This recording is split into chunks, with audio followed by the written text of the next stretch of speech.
উজনি অসমত ব্যাপক সাংগঠনিক তৎপৰতা অসম জাতীয় পৰিষদৰ বিগত লোকসভা নিৰ্বাচনত ডিব্ৰুগড়ত ভোটাৰৰ ব্যাপক সঁহাৰি পোৱাৰ পিছত সাংগঠনিক তৎপৰতা দলটোৰ ডিগবৈৰ অসম জাতীয় পৰিষদৰ যোগদান কাৰ্যসূচী অসম আন্দোলনৰ অগ্ৰণী নেতা তথা অসম গণ পৰিষদৰ উপসভাপতি দিগন্ত শইকীয়াৰ পুত্ৰ গীতাৰ্থ শইকীয়াই যোগদান কৰিছে অসম জাতীয় পৰিষদত লৰিণজ্যোতি গগৈৰ উপস্থিতিত দলে বলে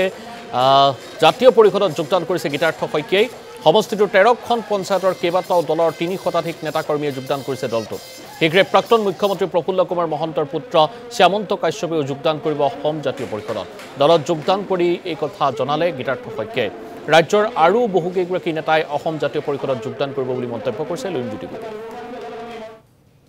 আৰু কেইবাগৰাকীও এনেকৈ অতি শক্তিশালী জাতীয়তাবাদী নেতাৰ তেওঁলোকৰ ল'ৰা ছোৱালী অতি উচ্চ শিক্ষিত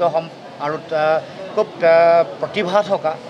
নেতৃত্ব দিব পৰা কেইবাগৰাকীও যুৱ বন্ধু আমাৰ মাজলৈ অহাৰ তেওঁলোকৰ মন আমাৰ আগত ব্যক্ত কৰিছে প্ৰতিষ্ঠিত ৰাজনৈতিক নেতাও আহিব আনকি প্ৰাক্তন মন্ত্ৰী অহাৰ সম্ভাৱনাও আছে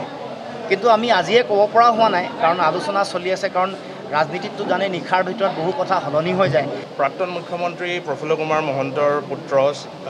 অধিবক্তা শ্যামন্ত কাশ্যপ ডাঙৰীয়া তেখেতে যোগাযোগ চলাই আছে অসম জাতীয় পৰিষদৰ লগত আৰু মোৰ দৃঢ় বিশ্বাস যে তেওঁ আঞ্চলিকতাবাদৰ প্ৰতি সমৰ্থন তেওঁৰ পৰিয়ালৰ আছে আৰু আঞ্চলিকতাবাদৰ সমৰ্থক হিচাপে তেওঁ